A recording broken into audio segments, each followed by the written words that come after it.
Maturity کی ضرورت ہے اور ابھی وہ پوری طرح سے میچیور نہیں ہیں۔ لندن میں تھے، ہم انہیں ٹریننگ دے رہے ہیں۔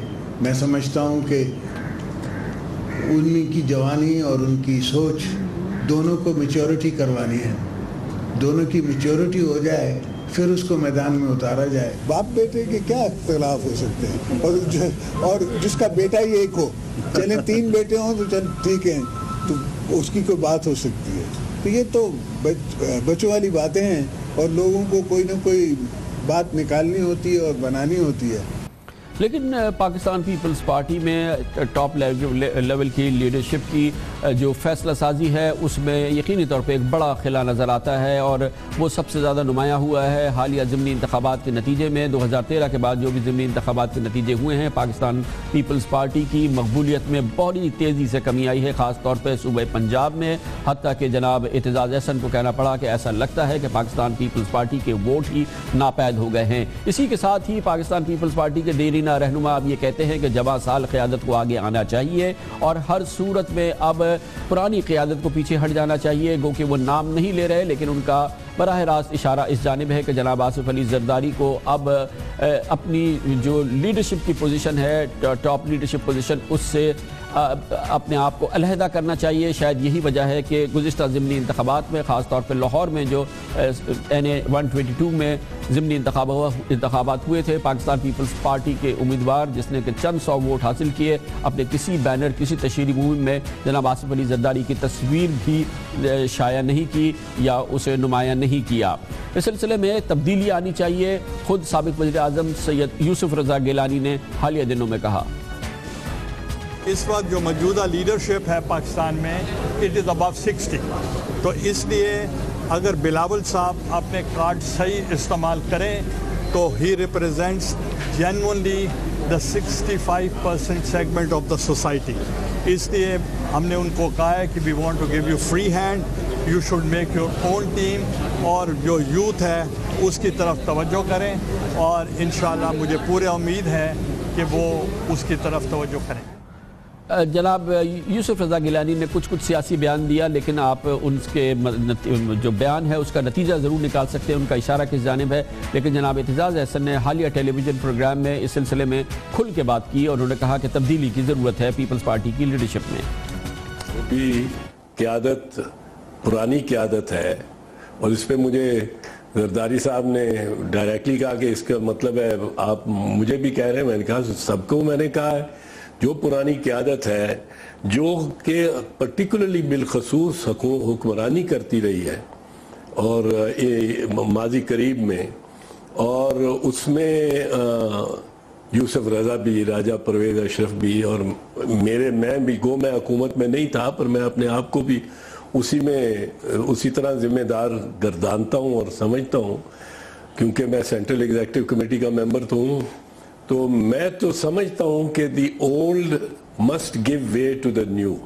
یہ تو معاملات ہیں پاکستان پیپلز پارٹی کے، اسی قسم کے معاملات گو کہ اتنے سنگین اختلافات کے معاملات MQM کے اندر بھی نظر آتے ہیں۔ پیپلز جیسے کہ میں نے عرض کیا، مسلم لیگ نون اور پاکستان تحریک انصاف کے اندرونی اختلافات کا چرچا تو اس وقت ملک کے گلی گلی کوچے میں موجود ہے۔ اس پوری صورتحال پر، سیاسی جماعتوں کے اندرونی اختلافات پر ہم بات کریں گے، اور اس کے لیے ہمارے ساتھ موجود ہے پاکستان کی ممتاز صحافی، ممتاز سینئر تجزیہ کار محترمہ نسیم زہرا۔ بہت بہت شکریہ نسیم، آپ نے ہمیں جوائن کیا۔ معاملہ یہ ہے کہ اس وقت اگر پاکستانی پولیٹیکل پارٹیز کا ذکر ہوتا ہے، دونوں بڑی سیاسی جماعتیں PTI PMLN، تو صرف اور صرف اس وقت ان کے جو گروس انٹرنل ڈیفرنسز ہے اس کی ذکر ہو رہا ہے۔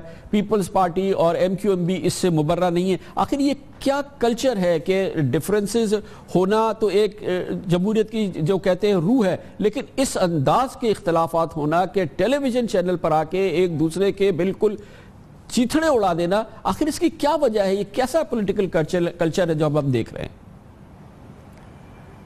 میرا خیال ہے کہ یہ کامران صاحب، اس کو میں تو ایک جو پولیٹیکل ایولیوشن کا حصہ کہوں گی۔ مطلب اگر آپ PTI کو لیں تو ہم نے کبھی دیکھا نہیں تھا پہلے کہ پولیٹیکل پارٹیز میں اس طریقے سے الیکشن کروائے جاتے جس طریقے سے پی ٹی آئی میں کروائے گئے. اس کے بعد یہ بھی ہمیں معلوم ہے کہ پی ٹی آئی کے اندر ایک یقیناً ایسا کلچر ہے کہ جہاں ڈیبیٹ ہوتی ہے, ڈسکشن ہوتی ہے, لیکن اس کے نتیجے میں کوئی آپ کو نیٹ اینڈ کلین رزلٹ نہیں ملتا, اور سیاست میں ہوتا ہی نہیں نیٹ اینڈ کلین رزلٹ. آج ہی بات ہو رہی تھی کہ دیکھیں نا, اگر آپ بات کریں کہ چودھری یہ شیر علی صاحب جو اس وقت غرا رہے ہیں فیصل آباد میں, اس کے, اور آج آپ نے دیکھا کہ پرائم منسٹر نواز شریف صاحب نے اس کو کنٹین کرنے کی کوشش کی. ان کے بیٹے آج عابد شیر علی صاحب کو لے کے سٹیج پہ بیٹھے ہوئے تھے. اگر آپ ان کو دیکھیں جو اس فیصل آباد میں ہو رہا ہے, تو میں آپ کو یہ کہوں گی کہ جو پرائمریز میں آپ دیکھتے ہیں امریکہ میں ہلری کلنٹن اور پریزیڈنٹ اوباما جب یہ اپنی کینڈیڈیسی کے لیے کمپٹیشن کر رہے تھے تو یہ کتنا ایک دوسرے پر اٹیک کر رہے تھے. اس لیے مجھے لگتا ہے کہ جو سیاسی جو کلچر ہے ہمارا وہ ایوالو ہو رہا ہے. اس وجہ سے اگر آپ کو ڈفرینسز نظر آتے ہیں تو جو پی ٹی آئی کے ڈفرینسز ہے وہ میں ان کو اس کھاتے میں ڈالتی ہوں. جو یہ چودھری یہ شیر علی صاحب اور ان کے رانا ثناء اللہ والے ڈفرینسز ہیں ان کو بھی اس کھاتے میں ڈالتی ہوں. لیکن پیپلز پارٹی کے جو ڈفرینسز ہیں اور جو فیڈرل گورنمنٹ میں آپ دیکھ رہے ہیں کہ جس کا آپ نے صحیح ذکر کیا کہ کس طریقے سے ٹیلی ویژن پر آ کر وہ بات چیت کر رہے ہیں. آپ انٹیریئر منسٹر کو دیکھیں وہ بات کس طریقے سے کر رہے ہیں ڈیفنس منسٹری کی. وہ کہہ رہے ہیں کہ جی مجھے تو ضرورت ہی نہیں ہے ڈیفنس منسٹری کے تھرو جانے کی جی ایچ کیو میں. اب یہ کس کو یہ انڈرمائن کر رہے ہیں؟ ایک سیویلین گورنمنٹ کو انڈرمائن کر رہے ہیں جو ایک طریقہ کار ہے حکومت چلانے کا, اس کو انڈرمائن کر رہے ہیں. پھر وہ یہ بھی فرما رہے ہیں چودھری نثار صاحب, آپ بیسیکلی کہتی ہیں کہ ہم دوسری political parties P T I وغیرہ کے ڈیفرنسز کو تو ہم اس کو ہم پولیٹیکل کلچر کا حصہ سمجھے, لیکن آپ کے نزدیک جو گورنمنٹ پارٹی ہے جو ود ان کیبنٹ ہے جس قسم کی آپ لڑائی دیکھ رہے ہیں, کھلی لڑائی ہے, ایک دوسرے کے ڈپارٹمنٹ سے منسٹریز ختم کرنے تک کی بات کی گئی ہے, آپ کے نزدیک یہ ایک گریو بات ہے, یہ ایک سنگین بات ہے؟ دیکھیں نا, نہیں میں تو کہہ رہی ہوں it's not about the ruling party. اس میں یہ کہ رولنگ پارٹی میں اس وقت فیصل آباد کے آپ دیکھ رہے ہیں کہ وہاں بھی کیا جھگڑے شروع ہوئے ہیں, لیکن وہ تو لوکل گورنمنٹ کا الیکشن آنے والا ہے اور آپ جانتے ہیں کہ چودھری شیر علی صاحب چاہ رہے ہیں کہ ان کا بیٹا میئر بنے اور ان کو ٹکٹ نہیں ملی, تو وہ جو ہے وہ اور کھاتے کی لڑائی ہے. لیکن فیڈرل گورنمنٹ میں جب اس طرح کے ڈفرینسز آ جائیں اور یہ کھلے عام بات ہو, اور یہ بھی سب کو معلوم ہے کہ نندی پور پروجیکٹ میں جو پرابلمز کریٹ ہوئے وہ جس طریقے سے سی ایم پنجاب نے ایک اپنے بندے کو لگایا, ان کا خیال تھا وہ بہت افیشنٹ ہے, لیکن ان کی افیشنسی کا آپ اندازہ لگائیے. ستارہ امتیاز ان کو کہا کہ دیا جائے اور اب کچھ ہی دیر روز پہلے پرائم منسٹر نے ان کپتان صاحب کو ہٹا دیا اس پروجیکٹ سے. اور ہم نے یہ دیکھا کہ واٹر اینڈ پارک کے منسٹر خواجہ آصف نے کھلے عام یہ بات کی کہ جی یہ جو مداخلت ہوئی ہے. تو اس طریقے کے جب ڈیفرنسز ہوتے ہیں تو گورننس پر اس کا امپیکٹ ہوتا ہے, اس وجہ سے اس کو ہم نے سنگین ہمیں جاننا چاہیے. اچھا, اس کو جی میں یہ چاہوں گا کہ آپ اگر پیپلز پارٹی کے جو انٹرنل ایشوز ہیں اس کو آپ کہاں گریڈ کر رہی ہیں, جو ان کے بھی تو مسائل ہیں کافی سیریس ایشوز. دیکھیے پیپلز پارٹی کی تو جی پیپلز پارٹی تو اتنی ایک سیریس کرائسس کا شکار ہے. اس کی جو گورننس تھی 5 سال کی, اس کی جو پرفارمنس تھی, جہاں تک لوگوں کو ڈیلیوری کا تعلق ہے, 18th امینڈمنٹ ضرور پاس کی, وہ بڑی زبردست ایک ان کی کنٹریبیوشن ہے, لیکن جو گورننس تھی اس کا تو آپ جو حال ہے وہ سب کو معلوم ہے, ریزلٹ نے اس کا حال بتا دیا. ایک تو وہ کرائسس ہے پیپلز پارٹی کی, دوسری لیڈرشپ کی بہت سیریس کرائسس ہے. ابھی ہم سن رہے تھے یہ وہ فارمر جو ہیں پرائم منسٹر یوسف رضا گیلانی صاحب جو خود ایک بہت بڑے کرپشن کے کیس میں انوالوڈ ہیں, ان کا وہ جو بھی فرما رہے تھے کہ بلاول بھٹو جو ہے وہ یوتھ کے ہیں لیڈر بنیں گے اور ہم ان کو دے رہے ہیں اٹانومی کہ وہ کریں جو کرنا چاہتے ہیں. نمبر 1 تو بلاول بھٹو کی ایکٹیویٹی نظر نہیں آ رہی. یہ ضرور بات ہے کہ بلاول بھٹو میں پوٹینشل ہے, وہ جو ان کی انسٹنکٹس ہیں پولیٹیکل وہ بڑی سٹرونگ ہے, لیکن بلاول بھٹو ابھی میدان میں کھل کے آ نہیں رہے بالکل. اگر تھوڑی سی دیر کے لیے ان کی ہمیں وہ نظر آتے ہیں اور پھر غائب ہو جاتے ہیں سین سے. تو یہ پیپلز پارٹی کے اندر جو لیڈرشپ کی کرائسس ہے وہ کنٹینیو کر رہی ہے، کیونکہ اگر وٹو صاحب اور فریال تالپور صاحبہ پنجاب کو چلائیں گے اور پنجاب میں پارٹی کو آرگنائز کریں گے تو پھر جو بیرسٹر صاحب کو ابھی شاید پتہ نہیں کچھ 100 ووٹ ملے ہیں NA 122 میں، پھر تو یہی ہوتا رہے گا. سو وہ یعنی ڈیفرنسز جب آپ کہتے ہیں تمام پولیٹیکل پارٹیز میں مختلف نوعیت کے ڈیفرنسز نظر آ رہے ہیں، تو ان کو ہم سب کو ایک جگہ لمپ نہیں کر سکتے، لیکن یقیناً یہ کرائسس کے جہاں تک پی ٹی آئی کا تعلق ہے، پی ٹی آئی میں بھی آپ دیکھ رہے ہیں شاہ محمود قریشی صاحب کو 2-3 روز سے روزانہ کے کہنا پڑا I'm not leaving the party, تو اس کا مطلب اندر ادھر بھی کچھ ڈیفرنسز ہیں، لیکن وہ ڈیفرنسز مجھے کرائسس کوئی میجر کرائسس فی الحال نظر نہیں آتی اس کے نتیجے میں. تھینک یو سو مچ، بہت بہت شکریہ. محترمہ نسیم زہرا ہمارے ساتھی سینئر تجزیہ کار. لیتے ہیں کمرشل بریک، اس کے بعد ذکر کریں گے پاکستان کی ترقی کے لیے جو سب سے بڑا اس وقت راستہ نظر آتا ہے وہ پاک چین اقتصادی راہداری ہے، جس کے لیے 46 ارب ڈالر چین پاکستان میں سرمایہ کاری کر رہا ہے. بہت ہی شاندار منصوبہ ہے، بہت ہی امید افزا یہ صورتحال ہے. یقینی طور پر یہ سراخوں پر ہے، لیکن کچھ سوالات ضرور ہیں جو ہم پوچھیں گے ایک چھوٹے سے کمرشل بریک کے بعد.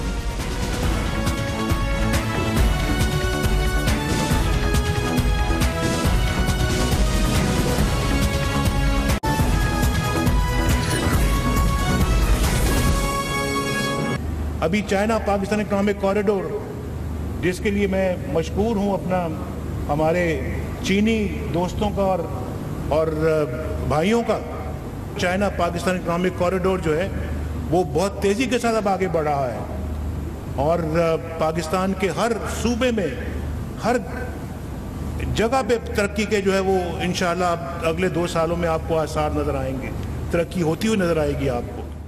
آئندہ چند سالوں میں پاکستان کی ترقی منسلک نظر آتی ہے پاکستان چین اقتصادی راہداری کے پروجیکٹ کے سلسلے میں، جس کے لیے پاکستان میں چین 46 ارب ڈالر سے زائد کی سرمایہ کاری کر رہا ہے، اور یہ تاریخی پاک چائنا اکنامک کوریڈور کے منصوبے پر چینی صدر جی جنگ پنگ اور اس کے لیے پاکستان کا دورہ کیا تھا. اس سال 20 اپریل کو اس پر دستخط ہوئے تھے اور اس سے اس شاہراہ کی اوپننگ ہوئی تھی، اور ایک بہت بڑی سرمایہ کاری، اس پورے خطے کی سب سے بڑی سرمایہ کاری، غیر ملکی سرمایہ کاری کی راہ کھلی تھی. پاک چائنا اکنامک کوریڈور کے ذریعے گوادر پورٹ کو ہائی ویز، ریلوے ٹریک اور oil and gas pipeline کے ذریعے چین کے علاقے جنجیانگ سے اور دیگر صنعتی حصوں سے ملایا جا رہا ہے.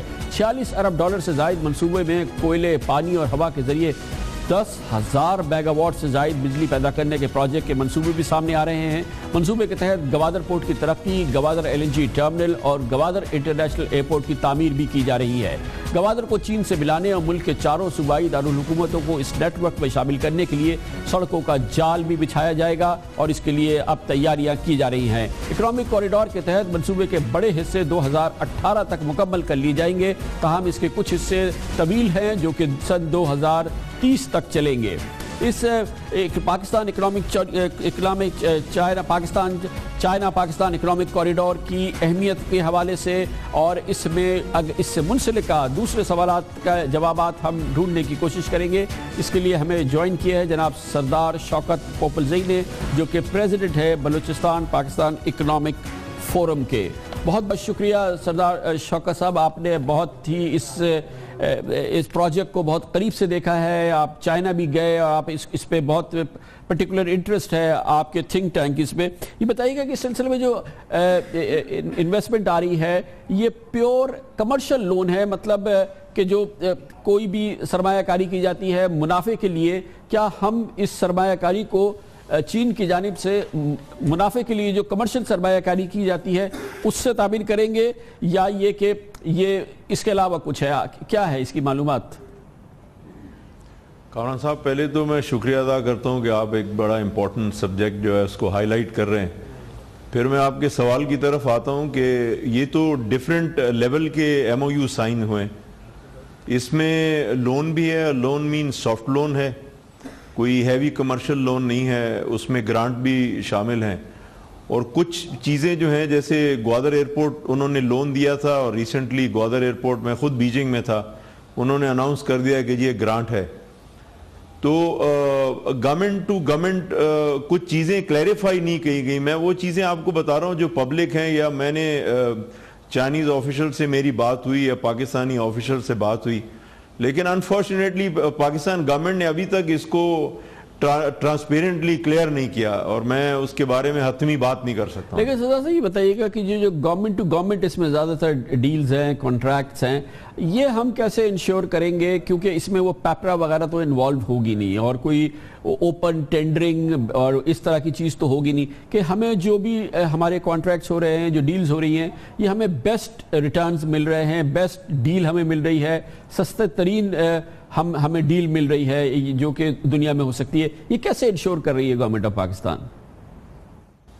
اس کے بارے میں بالکل واضح نہیں ہوں, اور میں اگر آپ میری ذات سے لیں تو میں مطمئن نہیں ہوں, کیونکہ جو منسٹر کنسرن ہیں پلاننگ کے, انہوں نے ابھی تک اس کو پبلکلی واضح نہیں کیا. میں آپ کو بڑی انٹرسٹنگ بات بتا دوں کہ ہم نے بلوچستان اکنامک فورم پہ 2 میجر کانفرنسز کی کراچی میں, اور دونوں دفعہ میں نے ذاتی طور پہ احسن اقبال صاحب کو اپروچ کیا, ریکویسٹ کی, انہوں نے کمٹ بھی کیا کہ میں آؤں گا, لیکن لاسٹ منٹ پہ وہ بیک آؤٹ کر جاتے ہیں. تو مجھے یہ سمجھ میں آتی کہ شاید وہ پبلکلی کچھ چیزوں کو بتانا نہیں چاہ رہے, اگر بتائیں گے ان پہ کویشچن ریز ہوں گے تو وہ اس کو واضح نہیں کر سکیں گے. تو یہ نیچرلی جب چیز اسی کو آپ نان ٹرانسپیرنٹ کہیں گے جب آپ اس کو واضح نہیں کریں. لیکن یہ کمرشل انویسٹمنٹ ہے, اور یہ اس کی جو ظاہر ہے کہ اس کے میجر کمپوننٹس جو ہیں وہ بڑے فیوریبل کمپوننٹس ہیں جو کہ ہمارے لیے بہت تسلی اور بہت ہی خوشی کا باعث ہے. ان کو کیسے آپ ایکسپلین کریں گے؟ پبلک اور پرائیویٹ پارٹنرشپ میں فیوریبل چیزیں 1 to 1 بہت مشکل ہو جاتی ہیں, تو انٹرنیشنل ٹینڈنسی ہے. میں یہ سمجھتا تھا کہ اتنا بڑا $46 بلین کا پروجیکٹ جو ہے, جس میں انڈیا جو ہے وہ کھڑا ہو گیا, افغانستان پریشان ہو گیا, ایران ہمارا بھائی ملک پریشان ہو گیا, دنیا کی سپر پاورز پریشان ہو گئیں, لیکن ہم نے ایز اے پاکستان سارے اپنے ایگز پوری باسکٹ میں, چائنا کی باسکٹ میں رکھ دیے. تو یہ ایسا نہیں ہو سکتا. آپ کو انٹرنیشنل کمیونٹی کو کانفیڈنس میں لینا ہے. انٹرنیشنل کمیونٹی جو ہے وہ آپ کے اوفینسو پہ ہے, ڈیفینسو پہ نہیں ہے. ہم لوگ ڈیفینسو پہ ہیں, وہ اوفینسو پہ پوری کوشش کر رہے ہیں کہ سپیک جو ہے وہ فیل ہو جائے, چائنا کی انٹری پاکستان میں مشکل ہو جائے, اور ہمارے جو پڑوسی ملک ہیں جن میں انڈیا بھی ہے, جس میں ہمارے دوست برادرن ملک ہیں ایران اور افغانستان جو ہے, وہ بھی اس وقت اوفینسو ہیں, کیونکہ وہ پوری کوشش کر رہے ہیں کہ ان کی کمرشل امپورٹنس زیادہ ہو جائے, ہماری کمرشل امپورٹنس ہو جائے. آپ یہاں دیکھیے کہ گورنمنٹ جو ہے وہ کتنا اس کو ڈاؤن لیول لے رہی ہے, کہ گوادر کو آپ نے اتنا ہائی لائٹ کیا. چائنا گوادر کی خاطر, میری نظر میں چائنا سلک روٹ کے لیے گوادر کی خاطر چائنا پاکستان اکنامک کوریڈور بنانے پہ اتفاق کیا, لیکن ایک دم انٹرنیشنل کمیونٹی نے جمپ کر کے ایران میں چابہار ایئرپورٹ بنا دیا, انہوں نے روڈ بنا دیا افغانستان کے ساتھ. لیکن بالکل آپ دیکھیں ہماری گورنمنٹ کی طرف سے پولیٹیکل ہر چیز ہے, اس کے اوپر کوئی ڈسکشن نہیں ہوتی. تو اس سے زیادہ میں نان ٹرانسپیرنٹ اور کیا چیز کہہ سکتا ہوں. بہت بہت شکریہ شوکت پاپلزئی صاحب. ہماری بات ہوئی تھی وفاقی وزیر منصوبہ بندی جناب احسن اقبال سے, اور وہ ابھی غیر ملکی دورے پر ہیں اور اپنے دورے کے واپسی کے بعد آئیں گے, اور اس حوالے سے ہمارے خصوصی پروگرام میں ضرور وہ شرکت کریں گے. لیکن جیسے کہ پاپلزئی صاحب نے کہا کہ اس حوالے سے, کیونکہ یہ پاکستان اور چائنا کے درمیان دوستی کا ایک بہت بڑا معاہدہ ہے, اس پورے خطے کے لیے یہ ترقی کی ایک نوید لے کے آیا ہے. پاکستان کا دشمن ملک خاص طور پہ بھارت اس حوالے سے پاکستان کے خلاف ایکٹیویٹیز کر رہا ہے. پاکستان میں سبورجن کی باتیں ہوتی ہیں, اور اس منصوبے کو نشانہ بنانے کی کوشش کی گئی ہے. یہی وجہ ہے کہ chief of army staff general Raheel Sharif نے باقاعدہ کہا ہے کہ فوج اس منصوبے کی سیکیورٹی کے لیے تمام اقدامات کرے گی, کیونکہ یہ پاکستان اور پاکستان کی ترقی کے حوالے سے اور چین اور پاکستان کی دوستی کے حوالے سے سب سے اہم منصوبہ ہے. پاکستان چائنا اکنامک کوریڈور نہ صرف پاکستان بلکہ پورے خطے کے لیے نہایت اہم ہے. اس کو مکمل کرنا ایک قومی فریضہ ہے, اور افواج پاکستان اس کو پایہ تکمیل تک پہنچانے میں اپنا بھرپور کردار ادا کریں گی. یہ کردار کس طرح سے ادا کیا جا رہا ہے، اس کے لیے کیا تیاریاں کی جا رہی ہیں، یہ ہم پوچھیں گے، اور اس کے لیے ہمیں جوائن کیا ہے ہمارے چیف سیکیورٹی کورسپونڈنٹ جناب وجاہت عز خان نے۔ وجاہت، بتائیے گا کہ اس سلسلے میں فوج بھرپور تیاریاں کر رہی ہے اور ایک مضبوط منصوبے پہ کام کیا جا رہا ہے کہ اس منصوبے کی سیکیورٹی کو مضبوط بنایا جائے، اس سلسلے میں کیا معلومات ہیں ہمارے پاس؟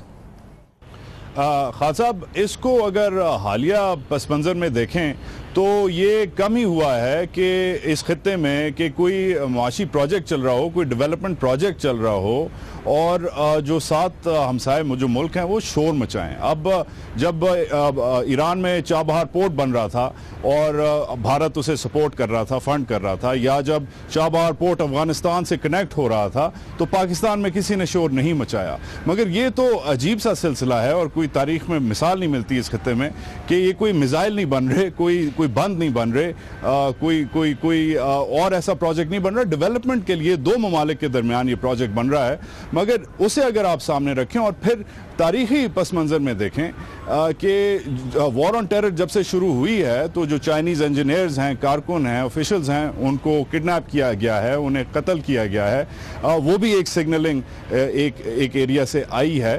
تو اس سب کو سامنے رکھتے ہوئے جب سی پیک اناؤنس ہوا تو ساتھ ساتھ جو ہمارے جو چینی سفارتکار ہیں، دوست ہیں، انویسٹرز ہیں، انہوں نے کنوے کیا کلیئرلی کہ سیفٹی ایک کنسرن ہے اور کہ پاکستان انہیں تحفظ فراہم کرے۔ اب جو یہ ڈویژن بنی ہے یہ جنرل عابد رفیق اس کے جنرل آفیسر کمانڈنگ ہوں گے، ایس ایس جی کے وہ سابق جنرل آفیسر کمانڈنگ رہ چکے ہیں۔ ہم عسکری ذرائع بتاتے ہیں کہ یہ کمپوزٹ فورس ہوگی، اس میں آدھی تقریباً special forces S S G کے کمانڈو ہوں گے، سیکریٹریٹ اس کا جو ہیڈ کوارٹر ہوگا وہ آرمی چیف کو ڈائریکٹلی رپورٹ کرے گا پنڈی سے، اور پھر باقی جو اس میں جو نفری ہوگی وہ اس میں سول آرم فورسز کے جوان ہوں گے، جس میں پولیس، رینجرز، باقی ایلیز، آپ کا فرنٹیئر کانسٹیبلری، فرنٹیئر کور وغیرہ۔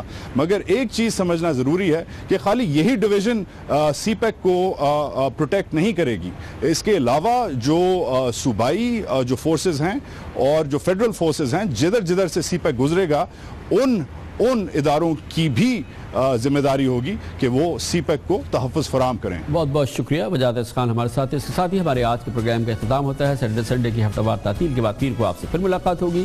پیر تک کے لیے کامران خان کو اجازت، اللہ حافظ و ناصر۔